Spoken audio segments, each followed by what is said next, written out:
राहुल गांधी के धरने से आम आदमी पार्टी क्यों चिढ़ गई है? नीट पेपर लीक और छात्रों के आंदोलन के बीच अब एक नया राजनीतिक विवाद सामने आ गया है। राहुल गांधी के धरने को लेकर आम आदमी पार्टी खुलकर कांग्रेस के खिलाफ उतर आई है और आम आदमी पार्टी का आरोप है कि कांग्रेस ने छात्रों के असली आंदोलन को कमजोर करने के लिए अलग धरना क्यों किया, जबकि कांग्रेस का कहना है कि वह छात्रों के साथ मजबूती से खड़ी है।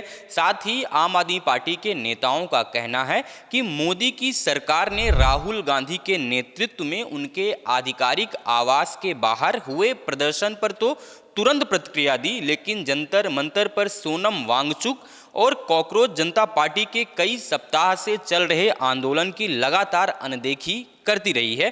तो क्या है पूरा मुद्दा, आइए डिटेल से समझते हैं। सीजेपी ने नीट पेपर को लेकर आंदोलन की रणभेरी बजाई और सीजेपी का प्रदर्शन और धरना 20 जून 2026 को नई दिल्ली के जंतर मंतर पर शुरू हुआ था। इस आंदोलन के तहत युवा और छात्र नीट पेपर लीक और अन्य परीक्षा में धांधली जैसे मुद्दे को लेकर शिक्षा मंत्री के इस्तीफे की मांग कर रहे हैं। साथ ही इस आंदोलन को सीजेपी के फाउंडर अभिजीत दीपके लीड कर रहे हैं। अभिजीत दीपके आम आदमी पार्टी के सोशल मीडिया के पूर्व रणनीतिकार रह चुके हैं। सीजेपी के आंदोलन का कांग्रेस पार्टी 2 सप्ताह से अधिक समय तक लगभग खामोश रही।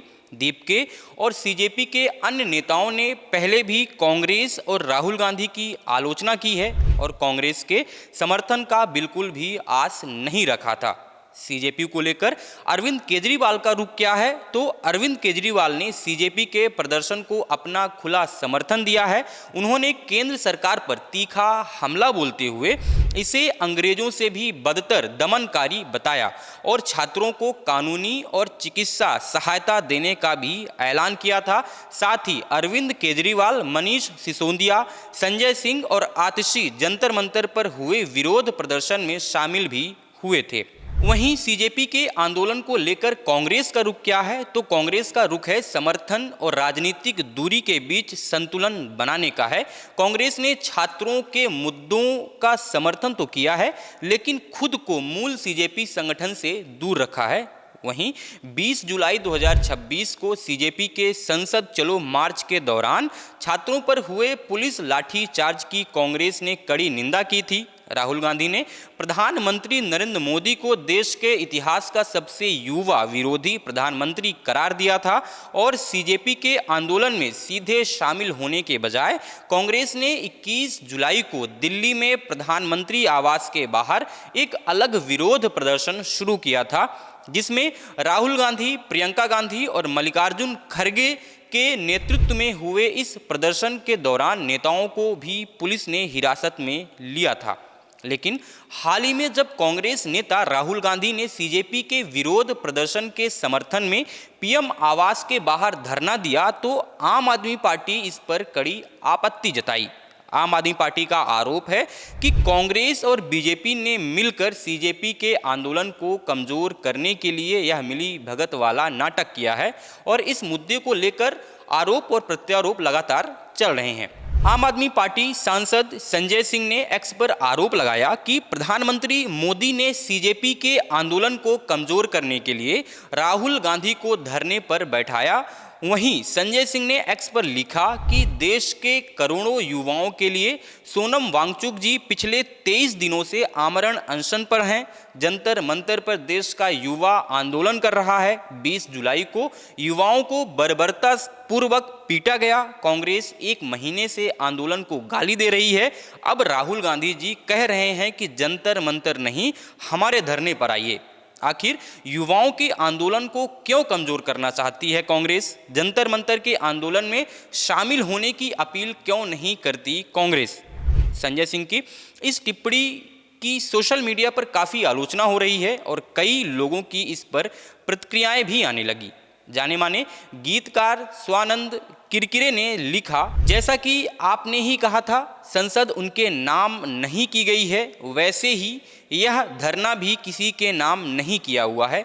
आंदोलन बच्चों का है, आप भी साथ खड़े हो जाइए, किसने रोका है? यहाँ भी लड़िए, वहाँ भी, और चिंता मत कीजिए, हम उन बच्चों के लिए नहीं लड़ रहे हैं, वो हमारे लिए लड़ रहे हैं। फिर टीएमसी सांसद कीर्ति आजाद ने तो यहाँ तक कह दिया कि संजय सिंह आपसे ये उम्मीद नहीं थी, हमारी दोस्ती शर्मसार कर दी आपने। फिर कांग्रेस की ओर से वरिष्ठ नेता श्रीनिवास बीपी ने संजय सिंह के आरोपों पर पलटवार करते हुए लिखा, इतना क्यों तिलमिला रहे हो। यह ट्वीट मालवीय ने लिखा है या चड्डा ने? उनका इशारा बीजेपी आईटी सेल प्रमुख अमित मालवीय और आम आदमी पार्टी से बीजेपी में शामिल हुए राघव चड्डा की ओर था।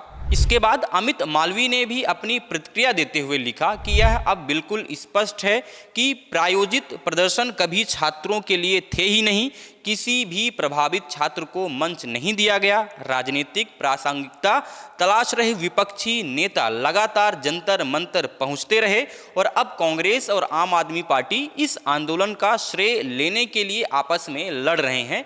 छात्रों के साथ अगर कोई खड़ा है तो वह केवल बीजेपी है। फिर दिल्ली विधानसभा में विपक्ष की नेता और आम आदमी पार्टी की नेता आतिशी सिंह ने एक्स पर लिखा कि जो गोदी मीडिया एक महीने से चल रहे सीजेपी के विरोध प्रदर्शन को 1 मिनट भी टीवी चैनल पर नहीं चला रहा था, वही मीडिया राहुल गांधी के 1 घंटे के प्रोटेस्ट को लाइव चला रहा था। इसका मतलब साफ है कि राहुल गांधी को टीवी पर दिखाने का निर्देश बीजेपी से आया है। गोदी मीडिया ने बीजेपी कांग्रेस की मिली भगत का राज खोल दिया है। साथ ही आतिशी सिंह ने भी दोनों आंदोलनों की तुलना करते हुए लिखा कि सरकार ने 1 महीने तक चले सीजेपी और वांगचुक के आंदोलन के दौरान बातचीत से इनकार किया, लेकिन राहुल गांधी के प्रदर्शन के 1 घंटे के भीतर कांग्रेस से संवाद शुरू कर दिया। साथ ही एक अन्य पोस्ट में आतिशी ने कहा कि जिस दिल्ली पुलिस ने सोमवार के संसद मार्च के दौरान सीजेपी के प्रदर्शनकारियों को 100 मीटर भी आगे नहीं बढ़ने दिया, उसी पुलिस ने राहुल गांधी को प्रधानमंत्री आवास तक पहुंचने दिया। उन्होंने इसे इस बात का सबूत बताया कि कांग्रेस और बीजेपी एक ही सिक्के के 2 पहलू हैं। लेखक और कांग्रेस के पूर्व नेता संजय झा ने कहा कि आम आदमी पार्टी की यह बेहद घटिया और ओछी पोस्ट शायद इस पार्टी को लेकर मेरी सबसे बड़ी आशंका को सही साबित करती है कि यह हमेशा एक उभरती हुई स्टार्टअप पार्टी बनकर ही रह जाएगी। यह टिप्पणी बेहद अनुचित है, इससे गहरी निराशा हुई। कुल मिलाकर यह विवाद सिर्फ राहुल गांधी के धरने या सीजेपी आंदोलन तक सीमित नहीं है। इसके पीछे दिल्ली की राजनीति, विपक्षी नेतृत्व की प्रतिस्पर्धा और आगामी चुनावों की रणनीति भी साफ दिखाई देती है। एक ओर कांग्रेस खुद को छात्रों की आवाज़ बताने की कोशिश कर रही है, तो दूसरी ओर आम आदमी पार्टी का आरोप है कि कांग्रेस असली आंदोलन का राजनीतिक लाभ लेना चाहती है। इस पूरे घटनाक्रम पर आपकी राय क्या है, हमें कमेंट बॉक्स में ज़रूर बताइएगा। और अगर आपने हमारे चैनल द प्रेस हिंदी को लाइक और सब्सक्राइब नहीं किया है तो करना बिल्कुल नहीं भूलिएगा।